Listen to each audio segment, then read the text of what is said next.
So now we're beginning chapter 3, section 3.1.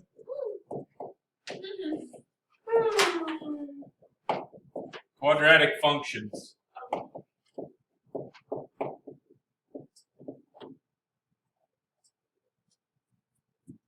All right. So what we're going to start off with in terms of quadratic functions is the methods of graphing them. What does the graph of a quadratic function look like?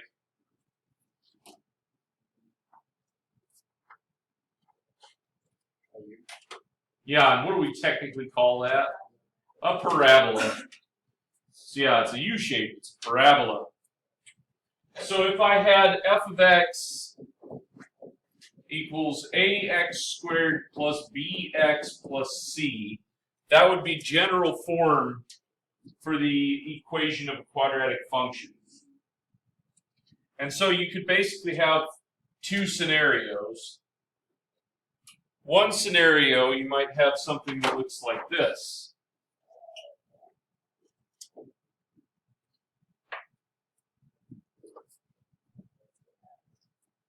If the graph looks like that, what do I know about that equation up there?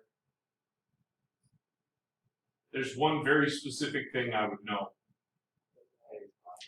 A is positive. And technically, I would know C if I knew where the y-intercept was, because C happens to be the y-intercept in that form.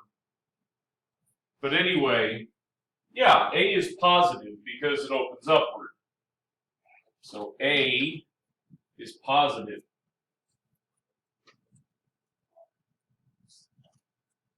What do we call that point right there? Anybody remember? It's the vertex.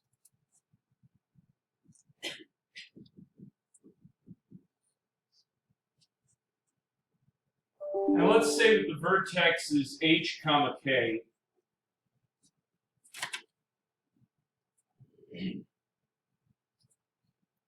Then I could have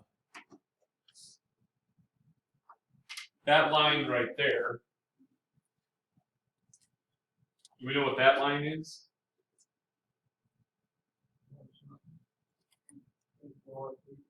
Yeah, it's technically, yeah, it's the line of symmetry. We generally call it the axis of symmetry, but yes.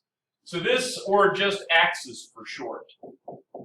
It's the vertical line that goes through the vertex. So it has an equation x equals h.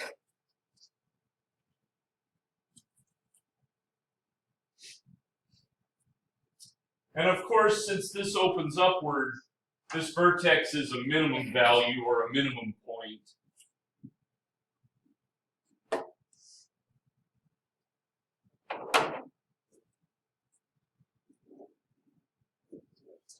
The other scenario, of course, is if A is negative.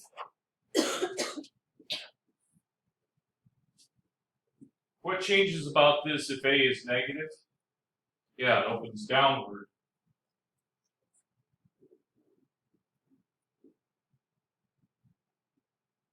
That's still the vertex at HK. And the vertical line through the vertex is still the axis, which is x equals h. But notice now that the vertex is a maximum point.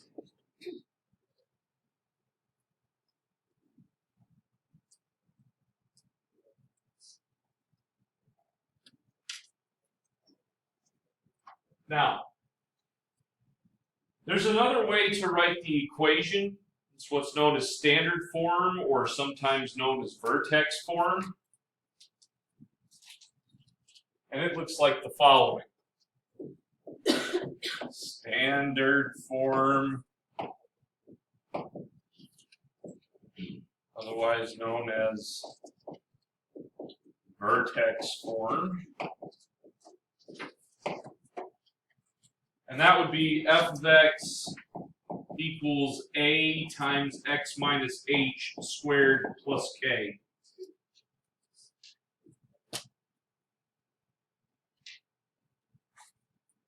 And if you think back to the transformation section we did, 2.5, this minus h on the inside, what does that actually do?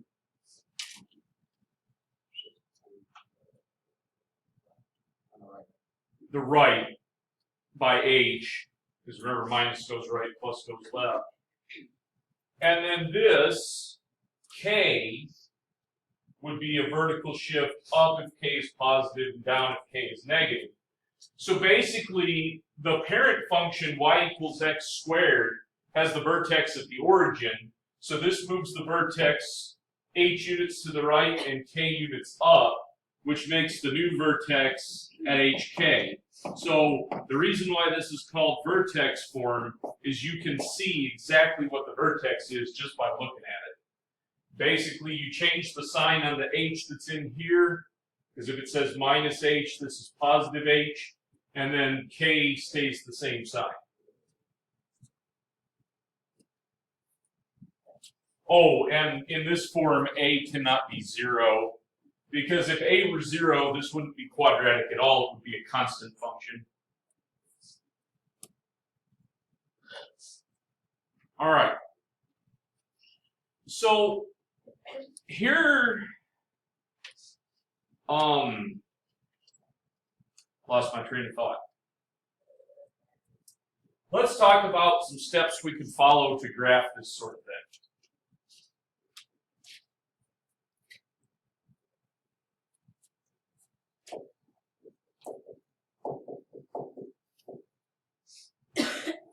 All right. So, step 1, determine if it opens up or down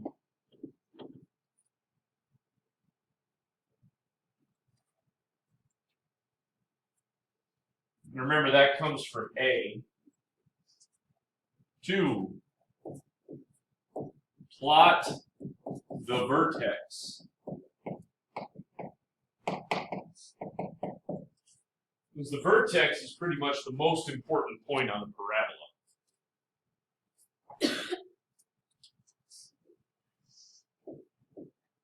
Next, plot the x-intercepts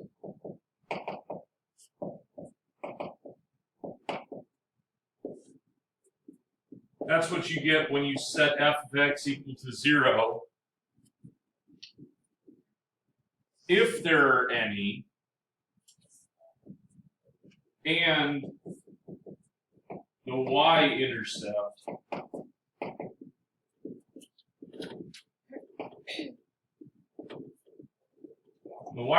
is what you get when you plug in 0 for x. There may not be any x-intercepts, because if it opens upward and the vertex is above the x-axis, it's not going to cross the x-axis.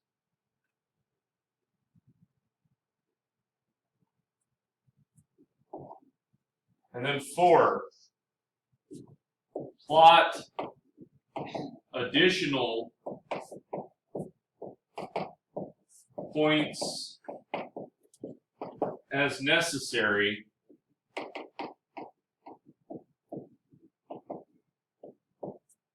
and connect them with a smooth curve.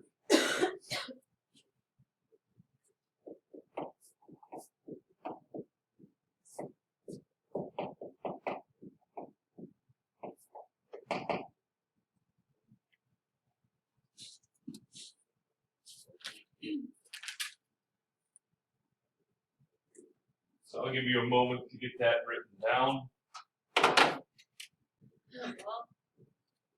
So let's graph this one. F of x equals -2 times x minus 3 squared plus 8.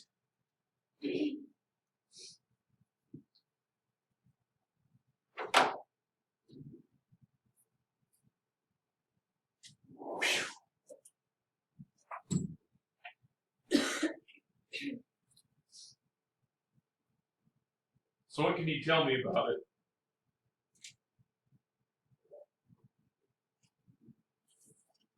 It opens downward. I'm generally pretty lazy, so I like to draw that like that to indicate that it opens downward. How do you know that? Yeah, the -2. The next thing we have to figure out is where the vertex is, right?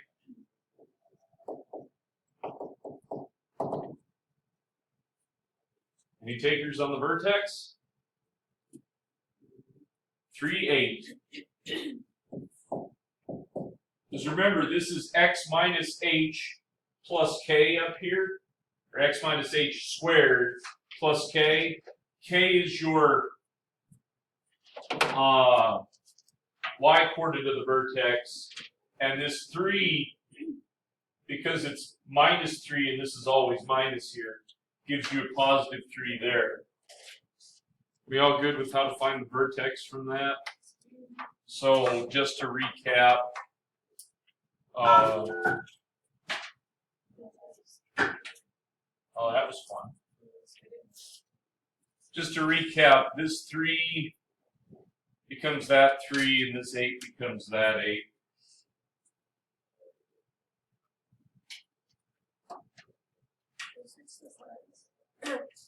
Yeah, you have to switch the signs on this part because this is like x minus h squared, but this is just h here.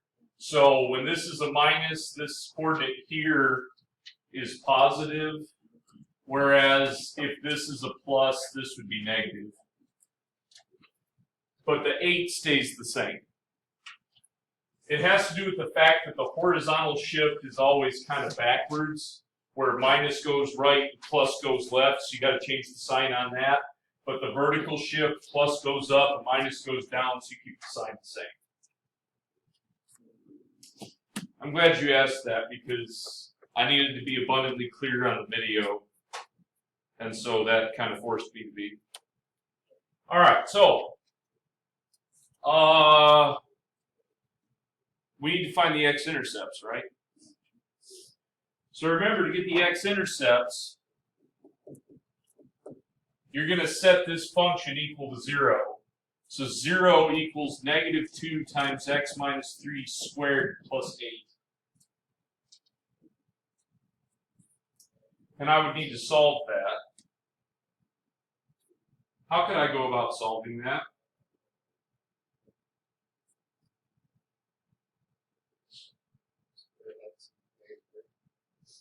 You could do that. There's an easier way to do it, though. Yeah, if I can get this part that's squared, this part in here by itself, and then take the square root, I'd be good to go.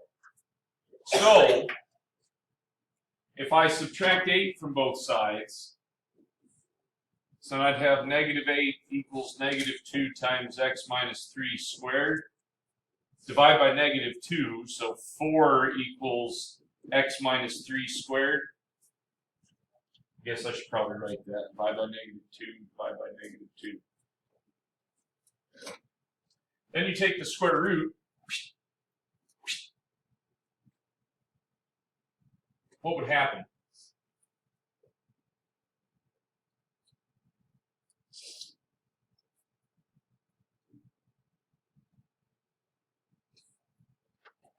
Indeed, you would end up with x minus 3 equals plus or minus 2. And then to finish this, add 3. So if I add 3 to both sides, then I would get x equals 3 plus or minus 2. Now what's 3 plus 2? Yeah, 5. Hardest question I've asked all day. And 3 minus 2 would be 1. So those are my x-intercepts. We'll have to get the y-intercept after this video renders.